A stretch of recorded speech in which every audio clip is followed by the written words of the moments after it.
Good evening. I'm in the process of finishing my first term as Sutter County Supervisor, and I would like to thank the folks that have sponsored this event this evening. It's great to see a wonderful turnout, and all of you folks that are interested in seeing what's happening in terms of your local government. After all, you're picking up the tab for it, so it's only right that you be able to participate, and we're just awfully glad to see it. And thank you again to the Chamber for helping to sponsor this event. I'd like to think that I'm a retired guy. I've gone to local schools. I'm a veteran of the United States Coast Guard Reserve. My wife, Susan, of 55 years, is sitting in the audience, along with my number 3 daughter, Rachel. I've been the founder of a couple of local businesses, Four Seasons Travel as a side business, and Circle R Irrigation. I founded and have since sold both to former employees that work for me. I'd like to think that I've done a pretty good job in terms of what's expected of a supervisor. I've tried to be the reasonable voice of dissent when there are expenditures that I feel are unnecessary. I think I possess a set of common sense values, and I thank heavens for my agricultural background in this county, because 90% of this county is in agriculture, and the agricultural economy is what drives Sutter County. It drives the economy. I don't think any of my competitors have an agricultural background, but I'm sure they'll think otherwise. Anyway, I'd like to thank all of you for attending, and I'm looking forward to doing a second term. Thank you.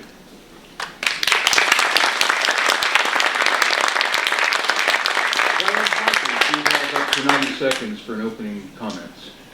I want to thank the Yuba Sutter Chamber of Commerce Government Affairs Committee for hosting tonight's affair. My name is Diane Hodges, and I am seeking the position of Sutter County Supervisor in District 1. I'm a lifelong resident of Sutter County. My husband is also a lifelong resident. We raised our children here, and our grandchildren are being raised here. As a Live Oak City Council woman, I have a strong record for achievement. During my service, we have balanced 9 city budgets while upgrading our city infrastructure, accommodated growth, and maintained small town quality fields. Public safety has been one of my top priorities, along with State Route 99. As a councilwoman, I worked successfully with Sutter County to deliver a state-of-the-art public safety building. I also worked with our sheriff department to upgrade our design on our patrol cars. I worked with the Union Pacific Railroad when they were putting up a fence along the railroad. Instead of just a cyclone fence, we were able to work together, and we have a decorative fence. And I worked with the Sutter County One Stop, Butte County PIC on the renovation of the historic train depot, and the list goes on. As your supervisor, I will be a strong voice for agriculture and small business. I will work to make county government a resource, not a roadblock. Sutter County is a great place to live and work. Keeping it that way is the reason I am running for supervisor. Thank you.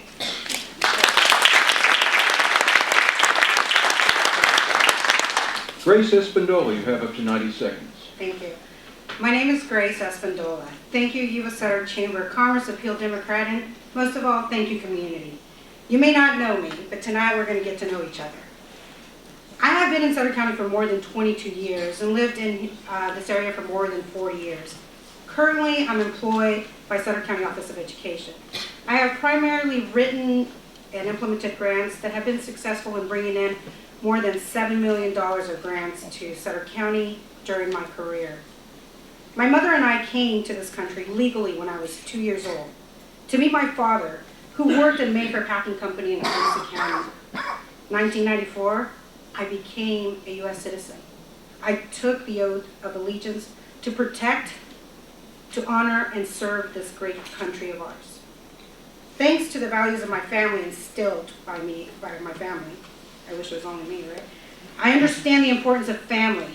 I understand what it takes to have integrity, and I understand community. I know the struggles of the hard-working families. I myself have gone through them. I began working at the young age of 12 in the fields, the orchards, and on the farmlands of this region. I hope to earn your trust and your vote on June 7th. Thank you.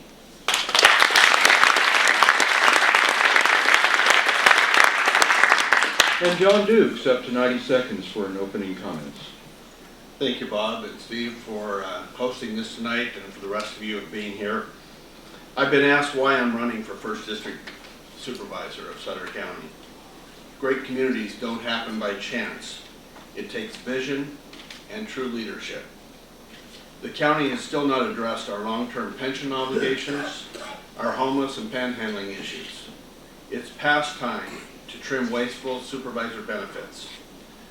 We are years behind in auditing and updating the county operations. We need to lower future pension obligations by contracting some county services. We can reduce red tape so we can welcome new businesses and help our farmers. We can downsize government and make it right-sized. Our county needs a proven leader who knows how to partner with the city, the state, and federal government to help get things done. I've served as mayor, councilman, our committee's liaison to Beale Air Force Base, and on many civic boards. My innovative, informed ideas will help preserve the Sutter County we love as we continue to build our future. Thank you. Thank you to all our candidates, and again, we'll be asking questions which apply to all 4 candidates, and each candidate will have a minute to respond to each question, and we'll rotate who has the question first in an even manner. And the questioner, myself or Steve, if we see a need, we can allow up to a 1-minute response. Might be a 30-second response. We'll see how that goes. So let's start with Diane Hodges, and Steve, why don't you go ahead and ask the first question. First question comes from the audience. We've got quite a number of good questions from the audience. This one is, annually the unemployment levels in Sutter County remain at unacceptable levels. What can the county do to help change this? And what do you plan to do about it? You're right, unemployment is very high. We need to look at a business plan for the county and what kind of businesses can we bring into our region.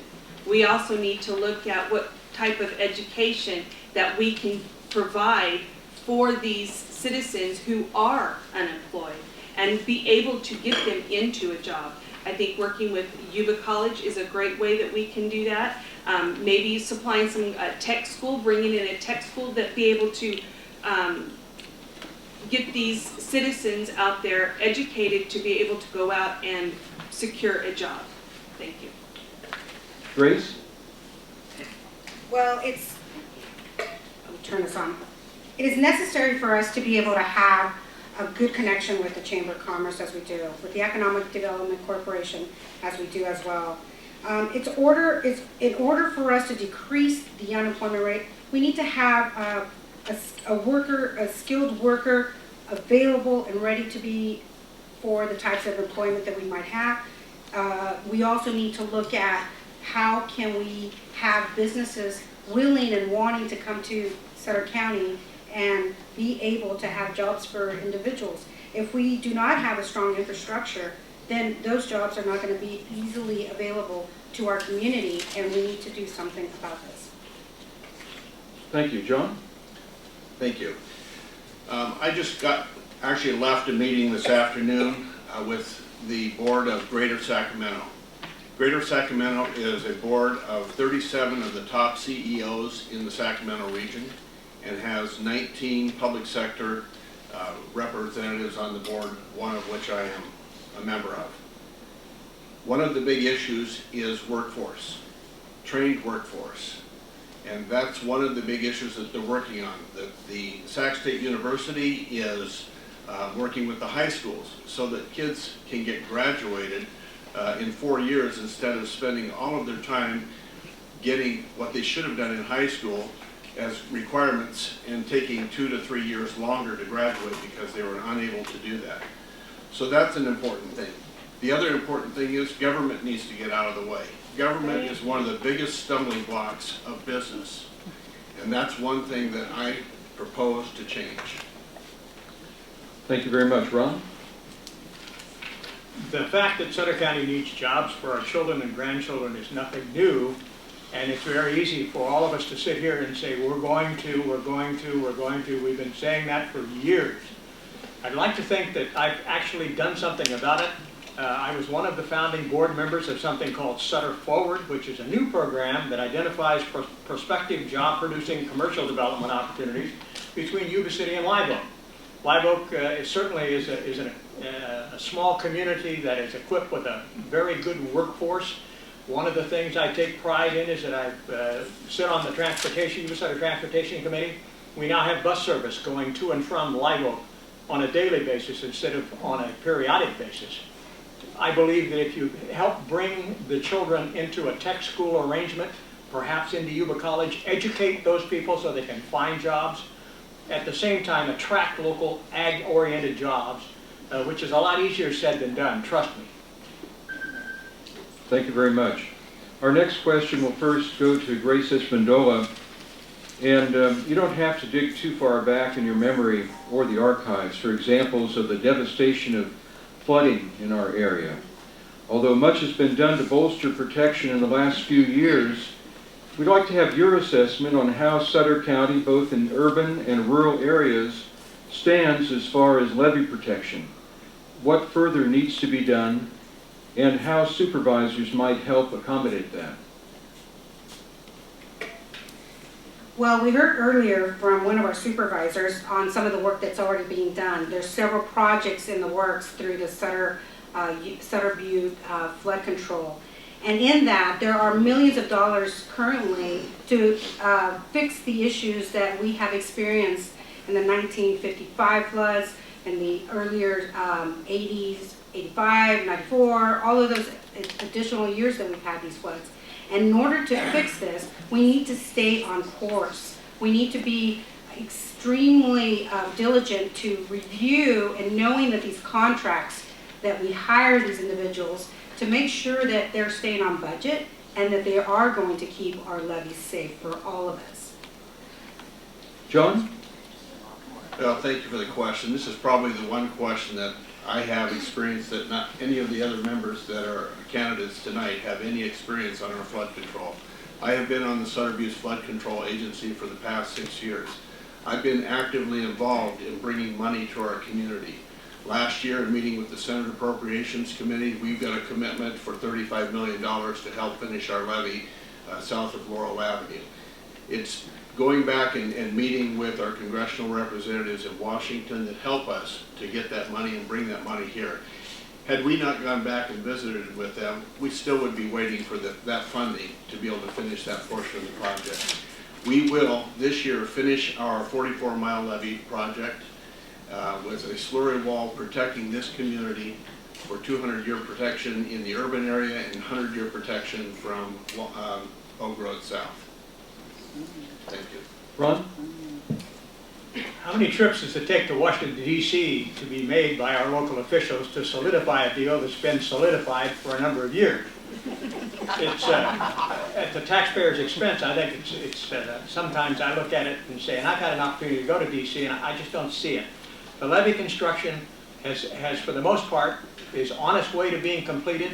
I think that the Sutter Butte Flood Control Agency has been formed to do that. We're in the process of doing that. We can't all stand on the levee and say, hey, I'm responsible for it. I'm the guy responsible, which a lot of us tend to want to do. But quite frankly, I think that just let it happen. It's in the process of happening. It'll be certified, and once the levees are certified, Sutter County's economic abilities to progress will be just fine. Thank you. Diane? Well, you've heard that it's almost complete, and that's a very good thing for all of us. But just because it's complete doesn't mean that we as supervisors need to say, it's done, we don't have to worry about it anymore. We always need to watch out for our properties, for our land, and for flooding. Just because it's been fixed now doesn't mean in the next 20 years something can't happen. I may not have said on the flood control, but I, as a council member, got regular updates. And if we need to, we know the people that we can contact to fix what needs to be fixed. But it's nice to know that we now have that protection. Okay, thank you very much. John has the next question. First, You have a follow-up? I'd like to ask a follow-up, but Mr. Dukes, would you like to respond, give him 30 seconds to respond to why do we need to go to Washington so often for something that's already a done deal? Thank you. In dealing with the levee project, we have dealt with 5 different agencies: FEMA, U.S. Fish and Wildlife, California State Wildlife, Department of Water Resources, Central Valley Flood Protection. All of these agencies have their own idea of how we need to fix our levees. And these projects, even though we're in the process of doing this, we still have to be diligent about getting the permitting and the funding and everything. It is a long process. It isn't just you've done it once and it's over with. You have to continue to see this project through. Thanks. Next question. Counties have been waiting quite a while now for a solution from the state for a dramatic decline in gas tax revenues and funding for road, street, and highway construction and maintenance. How long do we keep waiting before we figure something out on our own? And give us your assessment of the condition of roads and bridges in the Sutter County area and where the next priorities are. My question. Correct. Thank you. We just did a recent survey of all the streets in Yuba City. Now that's just within the city limits. It's not the county, but I can tell you that the roads in the county are probably even worse than they are in the city. We have a rating currently, I believe, of 67 out of 100, which means we need to repair our streets. The longer we wait to repair our streets, that cost goes up to do that. It might be at the current rating that we're at, it might be $30 a square foot to do that.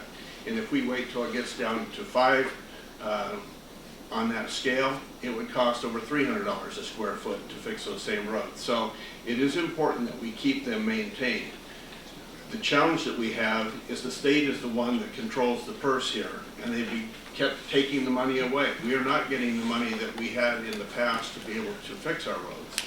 So we need to take a hard look at how are we going to do that, whether that means an increased tax to do that. Ron? I would think that there are a number of things that the state could prioritize. I'll give you an example. The state allocated last year $750,000 to Sutter County for road repairs, which seems like maybe a lot if it's in your bank account, but considering all of the roads in Sutter County, that's not very much money. Just so you'll know the state's feeling about our road conditions in Sutter County, they also allocated $750,000 for Sutter County for new bike paths.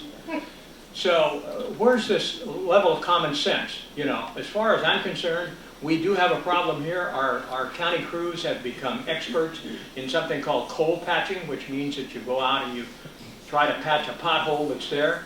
I don't have the answers, but I do believe that the state of California is taking a lot of pressure from all of us to try to figure out ways of funding more road repairs, and I'm reading about it in the newspaper and seeing it on TV the same as everybody else is. So until someone comes up with the best answer, we're kind of stuck with whatever the state decides. Diane? Yes, some of the county roads are a mess. I've been driving some of them and there's quite a few potholes. Don't have an answer of how we can get those all fixed, but I know one road that I would really focus on, and that's State Route 99 going through Live Oak. If you haven't gone from Yuba City to Chico, then you're really missing a treat of our traffic. Is there a solution? I don't know, but we all need to work together. As a board member, we need to work with the state. We need to come up with the solution for this. I'm not one for taxes. So for me to say, oh, we need to raise taxes, I think we need to come up with another solution for that. But yes, we definitely have a lot of roads that need to be fixed, and we need to collaborate with everybody in our region to get some help. Thank you. Grace? Well, as you mentioned, the gas tax that has been used to building roads is no longer sufficient to do the job. This means that Sutter County's share of the gas tax is also insufficient. You mentioned that. Now the Board of Supervisors can't wait for Sacramento to fix this problem, but our roads continue to deteriorate. I drive these roads every day. We need some solutions. As a supervisor, I would urge the board to find alternative funding mechanisms. Let's take another look at the budget and see if we aren't wasting money on unnecessary outside consultants and studies. After all, people elect us to study the problems, to find the solutions, not to waste your taxpayer monies and hiring other people to do our job. Thank you. Ron, the next question will start with you. This is another question from our audience. Do you support COIN, C-O-I-N, which stands for Civic Openness in Negotiations, which would give the taxpayers a say in county employment agreements with unions and employee groups? I think transparency is one of the important aspects of being on the Board of Supervisors, and I've tried to bring transparency in. As far as the county is concerned, I think I've helped make transparency happen. The board approved a purchasing service, for example, that allows residents to see all budgets and expenditures in real time online, and the county has expanded its use of social media. As far as the openness of the Taxpayers Association being able to come in and sit in on employee negotiations, I'm not sure I see that happening anytime soon. I don't see that. I know that there are some people that would like for that to happen, but I think that's an area where we have closed session and there's only a certain amount of people that are involved in those employee negotiations, and so as a result I would not be in favor at this particular point in time in letting anyone else sit in and determine the negotiation. Diane? Well, I really don't have I don't really know enough about COIN to have a very strong opinion. But in light of what is happening with the pensions, we, the public, were not allowed to vote on that. We were unaware of what was going on. If COIN was in place, this would give more opportunity for taxpayers' input. I also believe in transparency. If I can tell you, I will. There's sometimes we have to work those things out, but definitely transparency is a big deal with where I have been sitting on the city council. I make sure that everybody knows that we have meetings, and so that's where I answer. Grace? Pensions is the 600-pound gorilla in the room that nobody wants to talk about. Years ago, when Sutter County increased pensions benefits for county employees, many people warned that they were doing something pretty reckless. Soon after, the economy went to a tailspin and Sutter County lost a great deal of revenue and was not able to fund some of these obligations. We still have the contractual agreement with these employees, but not the expected revenue to meet their obligations. I would say let's look at something differently. Working with our management team, our union representatives, to take a friendlier, collaborative approach in ways that we can negotiate with Sutter County employees on their contracts. In addition to review the human resource hiring practices, existing employee policies, correlate this to the budgets so then we can know and be open to the public how we are using your money. John? Well, the Brown Act has 3 areas which protect the public, and they also protect the privacy of the employees. One is real estate deals that an agency would do. Second is lawsuits, and the third is employee discipline or employee negotiations. That privacy is important. Until we change the Brown Act, I don't see that we're going to be changing anything as far as the process of how we do that. I think it's more important to have supervisors who sit across the table and negotiate contracts that have not taken money from the unions. To me, that makes a whole lot more sense than being beholden to a labor group that you're not negotiating with. And that's why I have not taken money from the labor groups. Thank you. Diane will have the next question, Steve. Annexation. The city of Yuba City is moving ahead on the eventual annexation of the Keyhole neighborhood to the south. The city wants to bring the area into the city limits to meet the required percentage of households in the area to provide city police services to the South Yuba City area, which is now covered by personnel of the County Sheriff's Office and California Highway Patrol. Some residents are against annexation. How is this significant to county operations, and do you take a stand for or against it? It depends on why you want to annex. You're saying there you want to annex those in. I really would actually have to sit in a public meeting to see how the reaction is with the folks that are wanting to be annexed in. If it's strictly houses, I'm concerned that their rights aren't being met. It should be up to the people. I think they should have a voice in whether they want to be annexed in or not. The city of Live Oak did this. We wanted to annex 300 and something acres at the south or the north end of Live Oak. There were houses and there was farmland. We put out a public meeting. There was folks that didn't want to be there and didn't want to annex in. So we redid our plan so they would not be annexed in. So I think I would actually be looking at to what the people want. Grace? To determine the needs of the community, where do we begin? We begin with asking the question to the community. Is this going to be reasonable for all of us? Is the infrastructure already in place? Earlier we heard from a supervisor that it takes 2 years for a business to come in. And we're considering to annex an area that perhaps may take 30 to 50 years from now. How do we determine the decisions that we make now to those that are going to affect our children and our families later? So it's really important to understand why we need to annex. And it's very important to have the community of those that are going to be affected, those that are going to bring in business, and those that are going to grow in our community. And that is our 5th graders, our 4th graders, perhaps even our kindergarten kids at this point, right? Because by the time this gets done, it'll be a 20 to 30-year future. And I think it's important to always include skilled workers in any of this. John? Annexation. Why are we looking at annexing in that area south of town? The primary reason is because of promises that were made to people in the Walton area when that was annexed in back in 2001.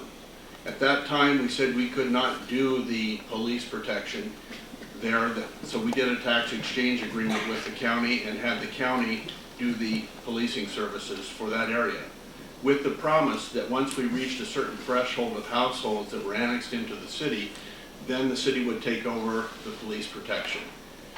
This has been now almost 15 years of waiting for that to happen. There is a process. The voters, the people who live in that area, have the right to decide whether or not they want to be annexed in. The city cannot mandate annexation for anybody. The citizens go through the LAFCO process, and they're the ones who determine their future. The point is they just need good information on how the annexation process works. Ron? Annexation is an old program as far as I'm concerned and as far as we've seen for a number of years. I think typically the history has been both good and bad. There are some things that people say, gee, it's wonderful that we can now have city services.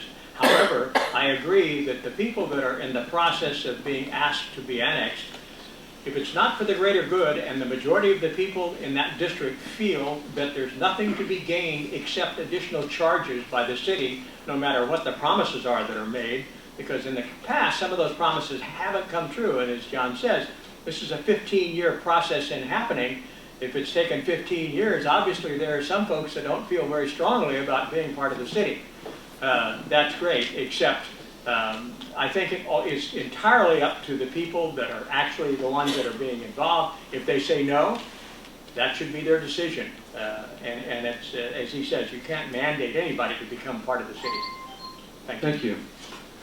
Grace, the next question is one that's been fairly quiet for the last few years, and perhaps now that things are picking up in the state, maybe something will move forward on this, or maybe not. Do you support the development of the California State Park inside the Sutter Buttes? I believe it's called Peace Valley.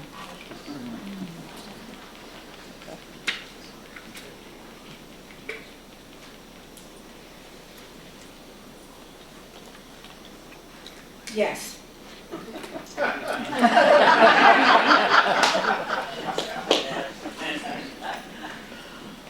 Your time's up. John? In this case, I will say no, and the reason being is that because it is landlocked and it is surrounded by private property. The state cannot just go in and buy a piece of property and expect to have other people give up their property to have access to that. Ron? I share his thoughts. This is the state, that's not necessarily its finest hour. They bought a piece of property thinking, wouldn't it be wonderful to turn the buttes into a public park? However, as he says, it is landlocked, and there's already been lawsuits. The people that farm in that area, we have to protect the farming rights, the right to farm. It's created a problem because the people that come in for those visits aren't necessarily concerned about the fellow spraying. They have a baby with them, a little spray gets on them, and lo and behold, the next thing you know, there's a lawsuit. So I understand and have spoken with all of the folks that own property in and around the area that they want to bring a group of people in for exploration purposes to enjoy their park. I think that it's a bad move on the state of California's part, but it's a dog and they're stuck with it. So as far as I'm concerned, I can't support them providing entry to that park the way it stands today. Diane? The answer is no. I believe that the Sutter Buttes is one of our landmarks that we have, and I want to keep it that way. Okay, thank you very much. Next question.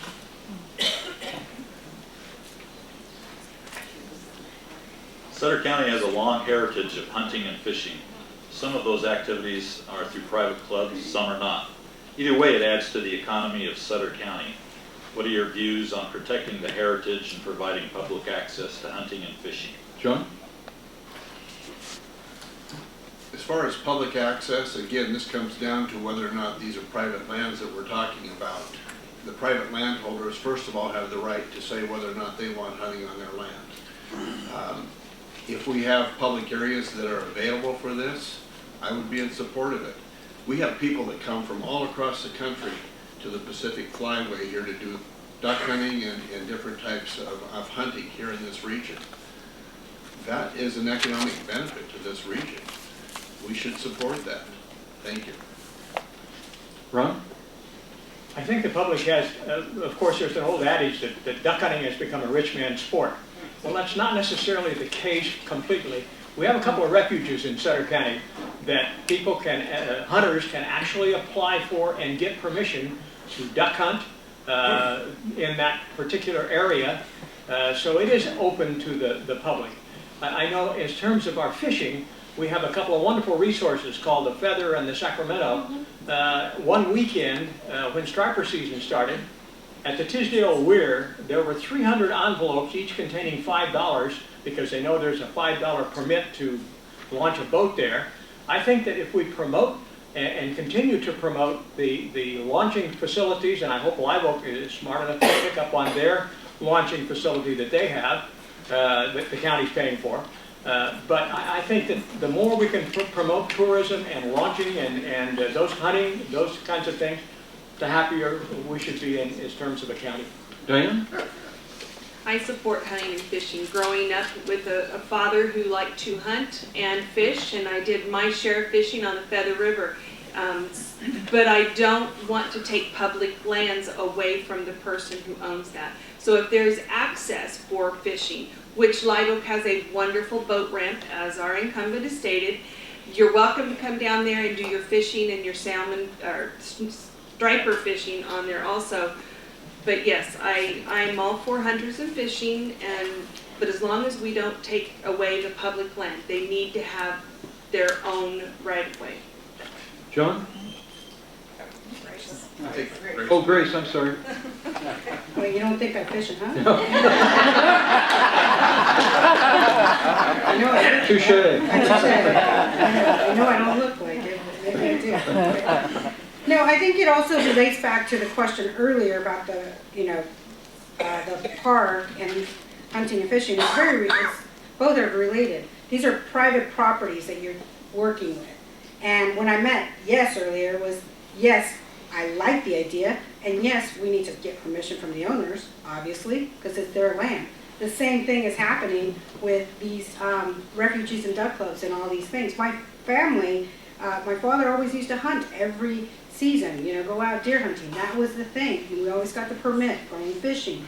So I agree with this. I think that we should continue to allow this. Tourism, people fly in from all over the world. I know some folks that have their own private jets, you know, landing strips where they can land, come in for the weekend. I know some of these folks, and you know, who's going to take that away from them? It's not going to be me. I'm going to say, yes, let's keep doing this. Okay, and we're moving to our next question. And I might add that it gets somewhat mind-numbing for people like me to keep track of who's who as far as what order. So no slight to Grayson in a minute. And I think you were patting me because you have the same problem. Oh, I was trying to make it. Okay.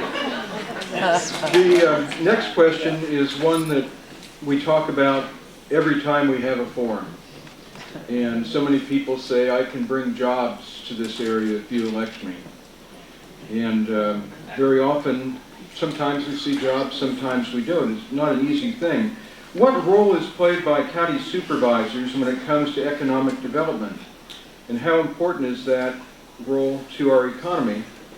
And if you could, list 3 priorities quickly for those engaged in trying to improve our economy. Ron? I think one of the things that we have learned is that obviously, as I said earlier, we need jobs for our children and grandchildren. I have had 4 daughters. My wife and I have had 4 daughters.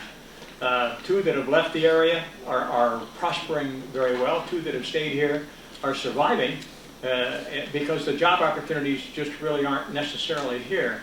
However, I think as we look at the overall, the 3 priorities that we have to have that I've learned is that number 1, we need construction-ready properties to be able to go out and say to those businesses that are anxious to perhaps locate to our area, and there's a lot of competition, and we have to be able to make the concessions that allows them to be able to say, hey, they made me an offer I can't turn down.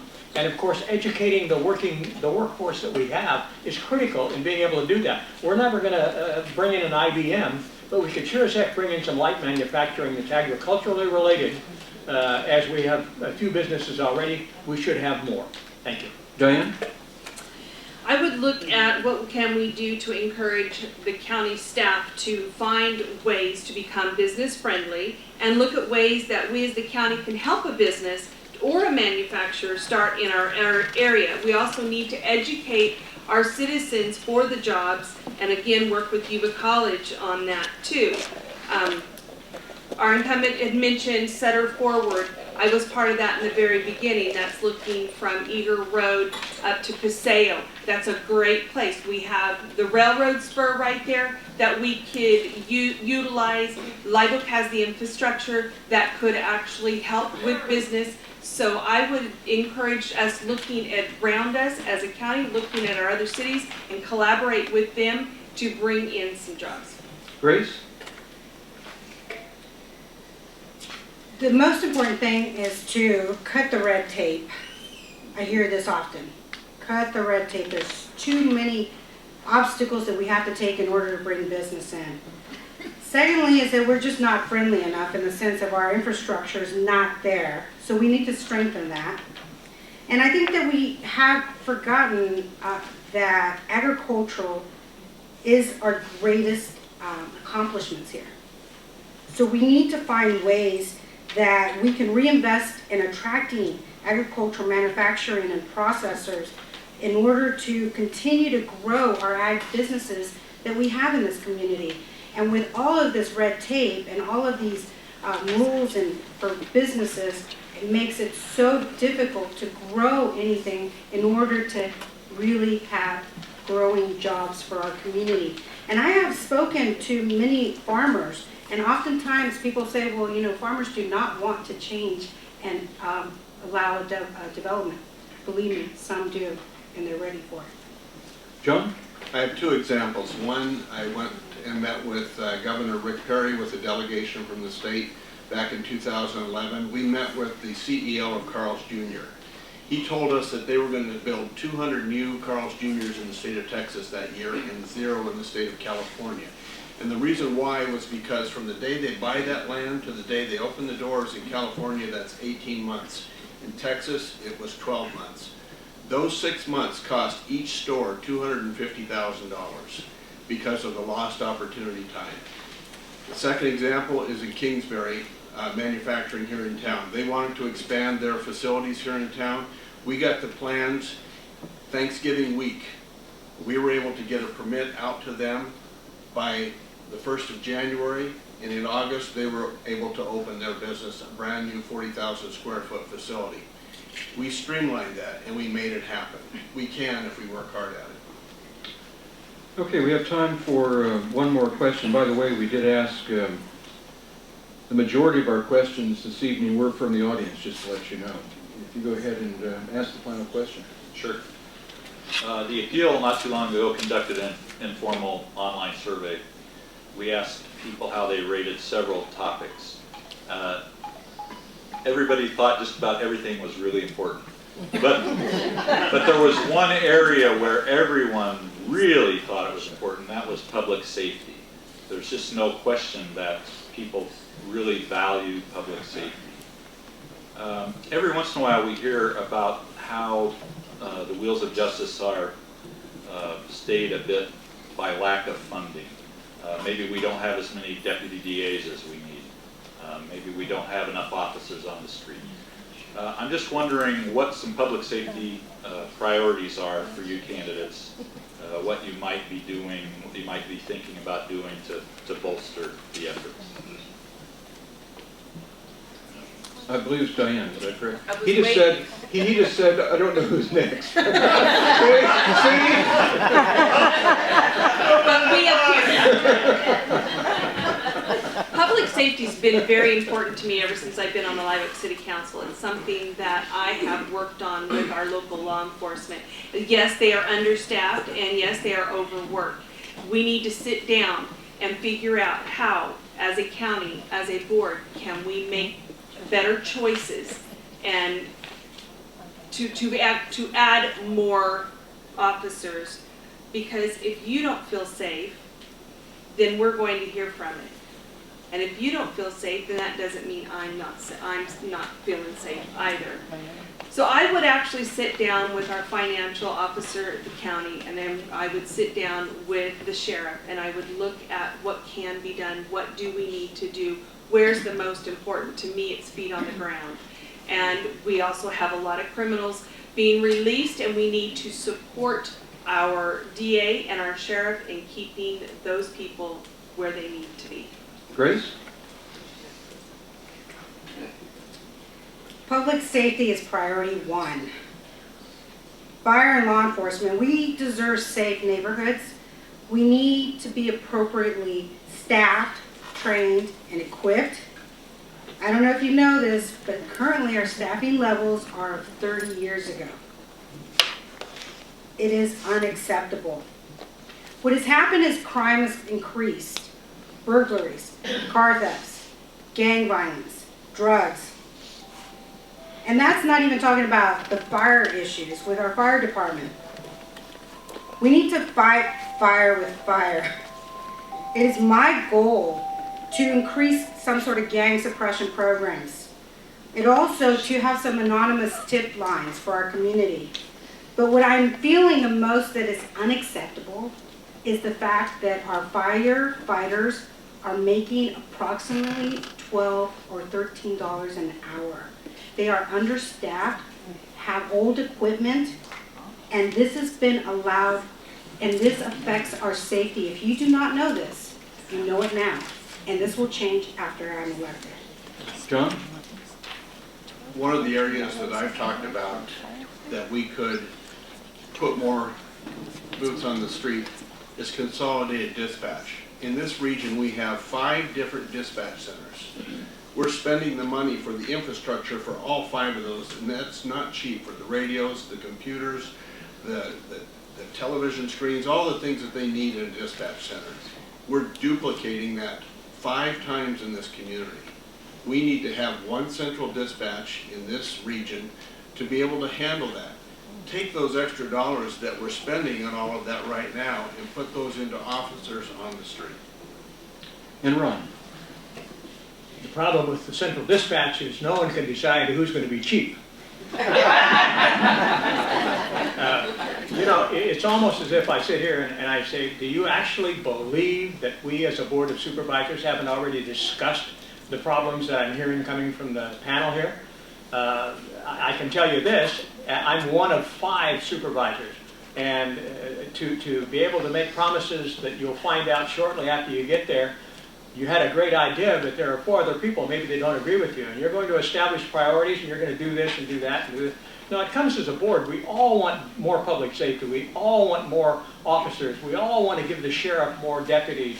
But again, it's a matter of prioritizing the amount of finances that you have. I'm thankful for a business background to be able to help in terms of a management style. But in all honesty, good intentions, as the old reverend used to say, pave the road to hell.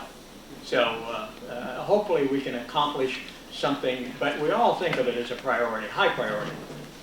Thank you very much. Thank you to all of our candidates. And now it's time for closing remarks. And each candidate will have up to 2 minutes. And we'll be starting with Diane Hodges. Diane, your closing remarks.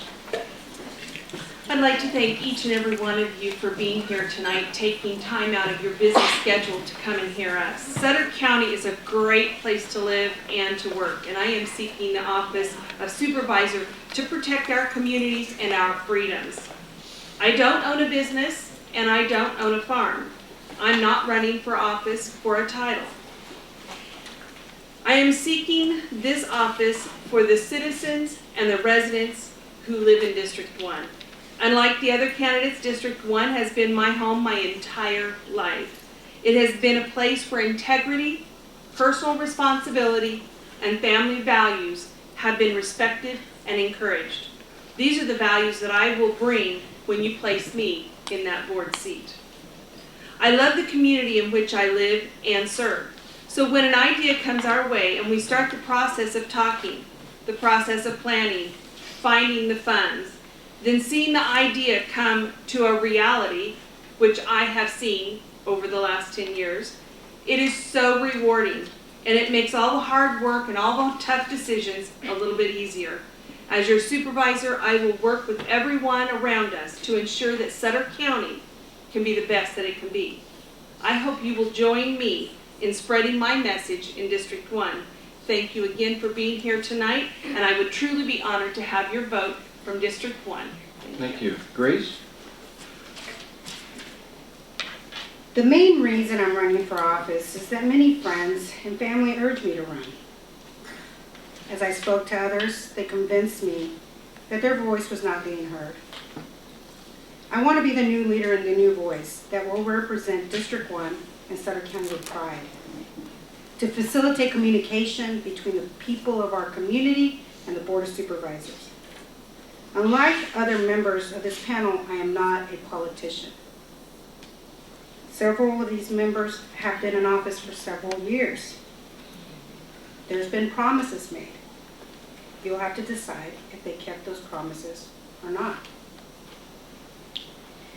It is important for me to be accessible to you. It is important to have a conversation. I'm proud to call Sutter County my home. I've lived in the area for over a year, but I've been here for more than 22 years and more than 40, as I mentioned.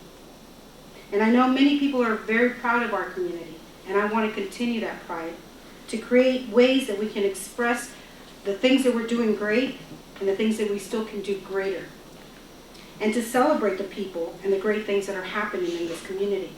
I want to work with you to create some civic environment that is safe, suitable, and supportive of families, business, and community. My hope is to hear and engage all of you, and to be able to include you in regular meetings instead of having to only have these discussions when people are campaigning. I want to hear you, and I want you to hear me, and us to work together. It starts at the top. We need a huge shift in vision leadership for Sutter County. We need thoughtful, carefully measured approaches. As a new leader with a new vision, it is what I plan to bring to the county, and with each and every one of you, we can do this together. I humbly ask for you for your support to vote on June 7th. Thank you very much. Thank you. And John? I've been involved in this community now for over 20 years, and in the public sector, about 16 of those 20 years. I wasn't born here, but I chose to move to Yuba City because I like a small town. I like being able to participate and to help our community grow. My slogan is, great communities don't happen by chance. It takes vision, it takes leadership. Sutter County Supervisor is not a position where you just step in and you learn how to do it. I think that there's been many supervisors over the years who have done that as their first step and found out it was a lot more than they thought it was going to be. It takes time to learn the process. I've been on the Planning Commission for 6 years. I've been on the City Council for 8 years. That's where you learn how government operates and how it works. And it's important to have that experience. I've got a list of accomplishments. Don't have enough time to read through it, but I'll be happy to give this to anyone who wants it. But these accomplishments are things that I have done in this community over the past 16 years. And I'm proud of that record. And I don't have to make up things like I helped on the levee project, or I helped get a bus up in Live Oak when other people were involved in those processes too. So it's important that you spend the time to look at the candidates and look at their records. You will have a choice to make on June 7th, and I hope you make the choice to vote for me. Thank you. Ron? It's interesting to me that a couple of folks up here have only been in the district for about a year. It seems to me that if you've been here for about a year, you probably don't have a pretty good handle. I know that no one on this panel has come to me as the supervisor and said, you know, we have a little problem that I'd like to discuss with you. And I'm pretty transparent. I'm in the phone book. You can call Sutter County. So if there's been any problems at all, I'm pretty accessible. I think that I've earned a second term. I've tried to bring a common sense set of values to Sutter County. I'm a former business owner. I have provided jobs in this county for a number of years. I'm a Shriner. I've spent my time in trying to get my fingers on the pulse of Sutter County. I have a farm background I've owned a farm for a number of years. So for someone to say, well, I can step into a farm-driven economy and know what the heck I'm doing, to me is a little overwhelming and a little, you know, it's a nice goal, but in terms of the reality, I'm not sure that those are promises that we can deliver on. But everything sounds good in a political speech when we want to move up the ladder, so to speak. I just think that by the time you examine what has actually happened in this county, and there have been a number of changes in the last 2-3 years, I too have a list of accomplishments, but I call them things that since I've been on the Board of Supervisors, I've helped make things happen.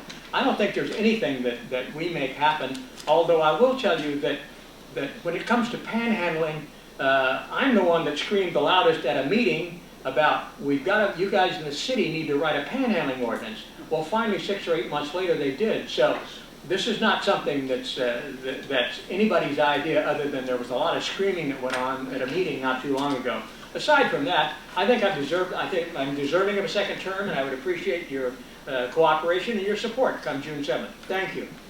And thank you to all of our candidates this evening.